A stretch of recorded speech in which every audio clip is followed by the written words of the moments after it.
Iniciamos un año y de qué mejor manera para hacerlo, sino dándole honra y gloria al único que la merece, que es el Señor. De hecho, es la principal característica del pueblo de Dios del tiempo del fin y a lo largo de todos los tiempos, cuando nosotros estamos conscientes de cuánto se nos ha perdonado y de dónde se nos ha librado. Esta es una relación de amor. Y rápidamente ustedes a memoria podrán darse cuenta que se identifica claramente a quién está enamorado. Aquel que de pronto empieza a cantar, a componer canciones, a componer poemas, a escribir, pero más que todo es una exteriorización de su relación personal, de lo que está sintiendo. En este primer trimestre del año 2024 iniciaremos nuestro estudio sobre un tema por demás fascinante y que nos pone en el lugar exacto en el cual debe estar el ser humano. Alabar a Dios a través del libro de los Salmos. ¿Cómo estudiar y entender este precioso libro?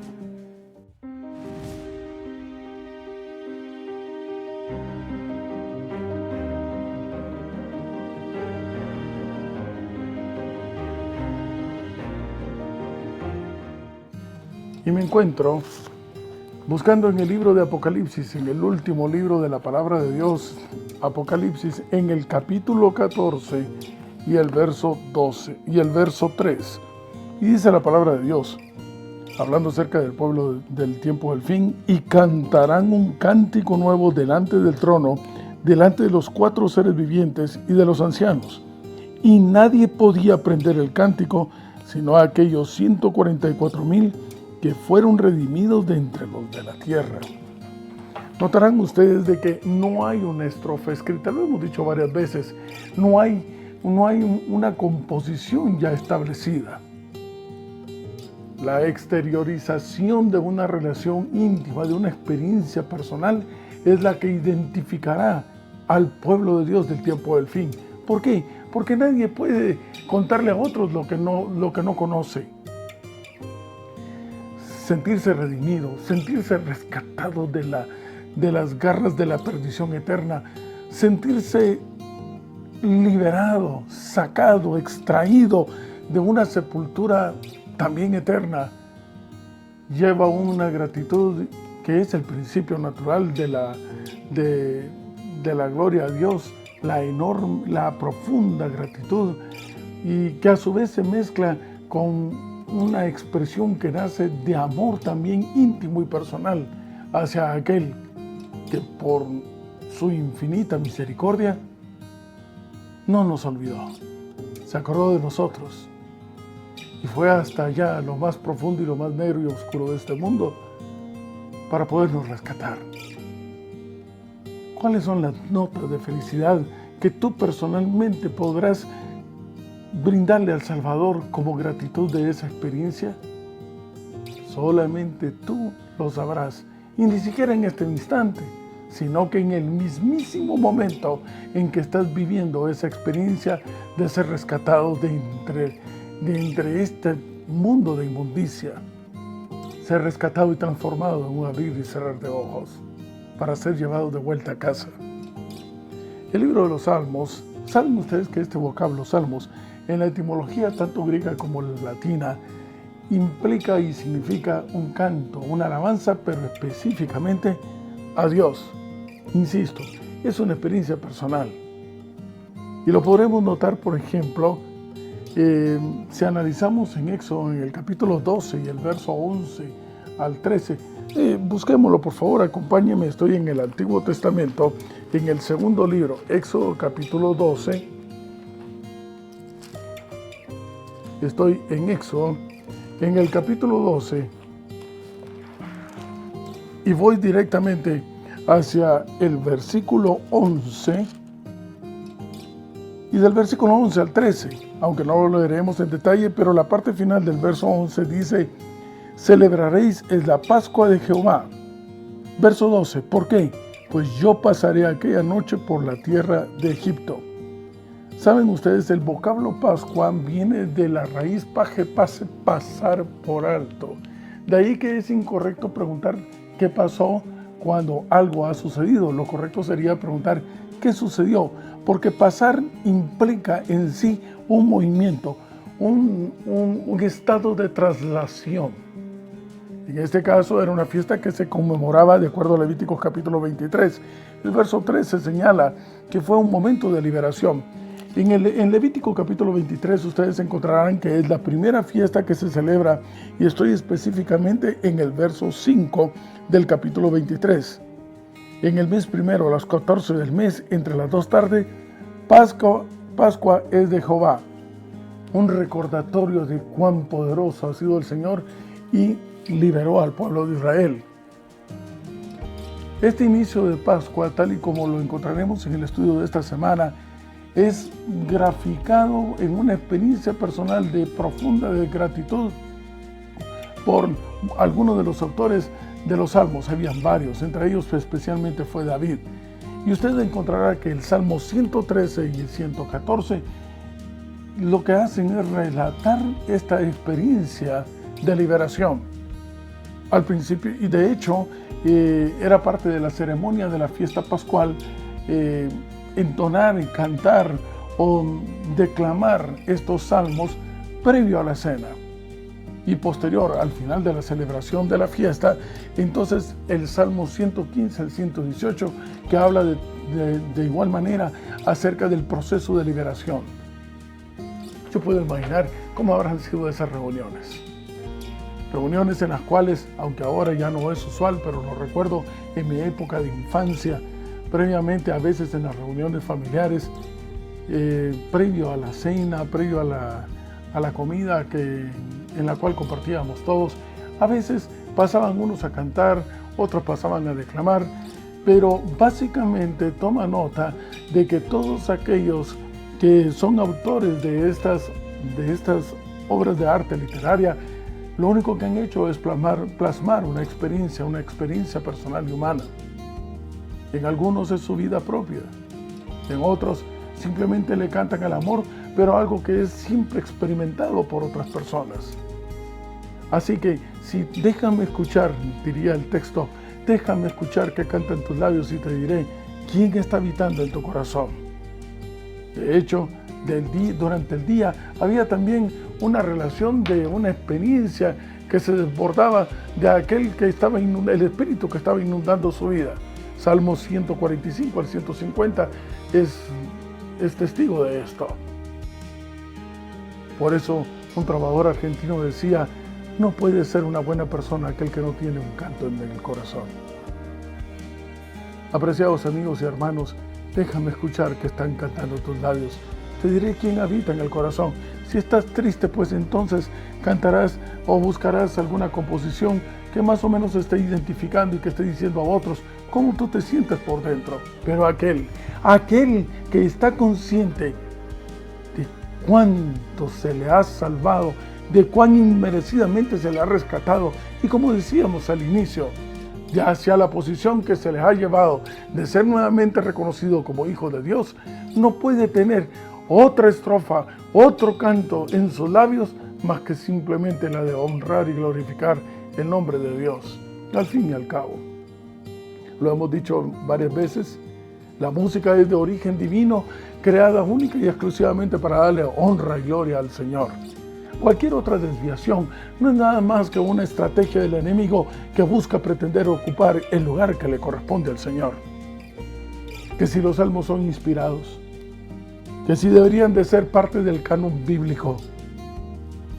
Apreciados amigos y hermanos, dentro del contexto de lo que hemos estado conversando, que el canto o la composición poética no es nada menos que una experiencia personal que se da a conocer a otros.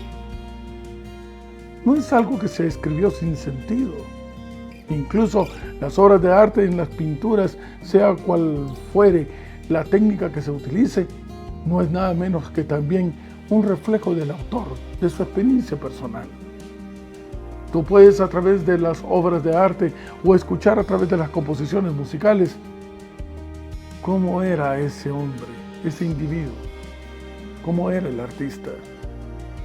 Si estaba sufriendo, si estaba disfrutando, si estaba feliz, agradecido, qué sé yo, si estaba soñando. La palabra de Dios dice en 1 de Juan, en el capítulo 1 y el verso 1. Por favor, acompáñenme a este texto que también en varias ocasiones lo hemos considerado.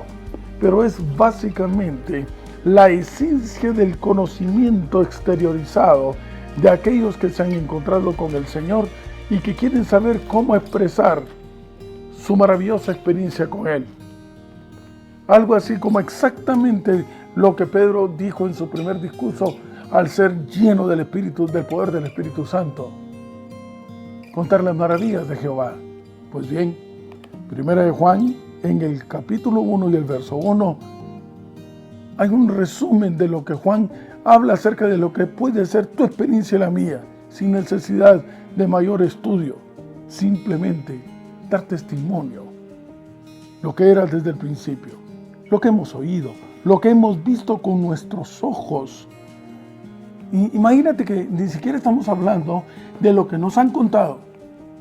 Insisto, es una experiencia personal, una vivencia. Lo que hemos visto con nuestros ojos, lo que hemos contemplado y palparon nuestras manos respecto al verbo de la vida. Verso 3, para que tengáis comunión con nosotros, y nuestra comunión verdaderamente es con el Padre y con su Hijo Jesucristo. Estas cosas son las que escribimos para que vuestro gozo sea cumplido. Siempre hemos dicho que cuando tú estás enamorado, haz memoria de la adolescencia. No necesitabas premeditar qué decir para hablar acerca de aquel que tenía robado tu corazón, o aquella.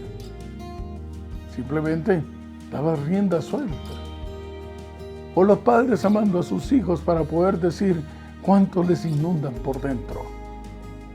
De igual manera, exactamente de la misma forma, es la razón por la cual podemos ahora entender el texto que se encuentra en 2 de Pedro, en el capítulo 1 y el verso 21. Por favor, acompáñenme, estamos en 2 de Pedro. 2 de Pedro, capítulo 1, verso 21. Y dice la palabra de Dios: es que nunca la profecía fue traída por voluntad humana, sino que los santos hombres de Dios hablaron siendo inspirados por el Espíritu Santo.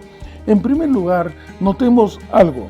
Es el hecho de que estos hombres, para ser un hombre de Dios, te conviertes en santo porque ya no te perteneces tú mismo, porque tu cuerpo se ha convertido en un templo del Espíritu Santo, porque ya no vives tú, sino que vive Jesús en tu lugar, porque solamente Él es santo y el lugar en donde Él está santo es. Así el lugar de la zarza, así tu corazón y el mío. Y el espíritu del viejo hombre ya no está en ti, sino que ahora somos inundados por el Espíritu del Señor. Así que todo lo que sale de este tipo de persona que está convertido, que ha evolucionado para la honra y gloria del Señor, es inspirado por Él, porque ya no vive Él. Estos santos hombres escribieron los salmos y hicieron una composición musical y una composición poética, pero basta y sobra con escuchar qué es lo que están cantando tus labios para saber qué espíritu es el que está inundando tu corazón, que si fueron inspirados. Pero si cuando tú contemplas cada una de las estrofas del Salmo 150, en donde al son de címbalos y de las trompetas y de todo instrumento musical, todo lo que respira debe alabar a Jehová, ¿qué otro espíritu puede estar inundando entonces el corazón de aquel? Es un hijo de Dios el que con su vida da testimonio de que Jesucristo es el Salvador, que resucitó y que está pronto a venir. Esto me lleva a la siguiente reflexión final. Iniciamos el año con una extraordinaria noticia. Tú y yo podemos escribir un salmo. Tú y yo podemos componer una pieza musical que sea inédita, que no necesitamos buscarla en otro autor. La tuya, la mía, y es aquella que está basada en la experiencia personal del Cordero de Dios, que ha quitado nuestro pecado y que nos ha dado la posibilidad de volver a ser llamados hijos de Dios. Yo quiero imaginar, pobremente sin duda, que el camino que nos llevará de regreso a casa no es nada menos, no será más que un camino de júbilo indescriptible. ¿Qué será estar ya físicamente rumbo a Jerusalén? ¿Qué será caminar en una senda invisible en el aire cuando el Señor nos levante de esta tierra para llevarnos de regreso a nuestro hogar? ¿Qué será unirse con el coro de ángeles y por la eternidad estar profundamente agradecidos y enamorados de aquel que lo dejó todo porque se acordó de mí? A Él sea la honra y la gloria por siempre, y que cada célula de mi organismo diga: cuán grande es el Señor.